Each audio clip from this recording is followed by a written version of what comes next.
আর পদ্ধতিসহ ৫ দাবিতে জামায়াতের কর্মসূচি ঘোষণা। জামায়াতে ইসলামী বাংলাদেশ জাতীয় সনদের ভিত্তিতে ফেব্রুয়ারিতে নির্বাচন, উভয় কক্ষে টিআর পদ্ধতি, জাতীয় পার্টি ও ১৪ দলের কার্যক্রম বন্ধসহ ৫ দফা দাবিতে কর্মসূচি ঘোষণা করেছে। সোমবার ১৫ই সেপ্টেম্বর রাজধানীর মগবাজারে আল ফালা মিলনায়তনে সংবাদ সম্মেলনে এই ঘোষণা দেন দলটির নায়েবে আমির ডা. সৈয়দ আবদুল্লাহ মোহাম্মদ তাহের।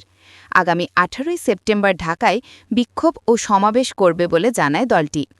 সমমনা আরও কয়েকটি দল এরই মধ্যে প্রায় একই ধরনের দাবি নিয়ে কর্মসূচি দিয়েছে। এ প্রসঙ্গে তাহের বলেন, যেহেতু দাবি এক, প্রত্যেকেই তার নিজের মতো করে কর্মসূচি পালন করবে। এখনও এটি যুগপৎ বলছি না। একতরফাভাবে ইসির রোডম্যাপ ঘোষণা করা অন্যায় হয়েছে উল্লেখ করে ডা. তাহের বলেন, কালো টাকার ব্যবহার, পেশিশক্তিসহ নির্বাচনী অনিয়ম বন্ধে পিআর পদ্ধতিতে নির্বাচনের দাবি জানাচ্ছি।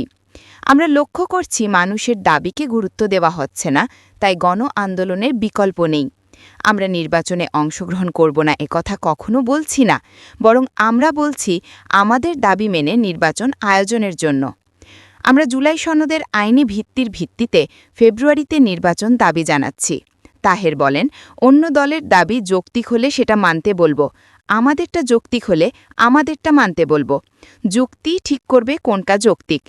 পিআরে ভোট দিতে কোনো জটিলতা নেই, বিদ্যমান পদ্ধতির মতোই, কিন্তু জনগণের মধ্যে পদ্ধতিগত জটিলতা থাকবে না। নির্বাচন নিয়ে অনিশ্চয়তা আছে বলে মনে করেন না তাহের। তিনি বলেন, ফেব্রুয়ারির আগে আরও ৫ মাস আছে, এর মধ্যে আমাদের দাবি পূরণ সম্ভব। নির্বাচন পেছাতেই জামায়াত বিভিন্ন দাবি তুলছে। বিভিন্ন দলের এমন বক্তব্য নিয়ে প্রশ্নের জবাবে তিনি বলেন, এটা তাদের জিজ্ঞাসা করেন, কী প্রমাণ আছে আমরা নির্বাচন পেছাতে চাচ্ছি।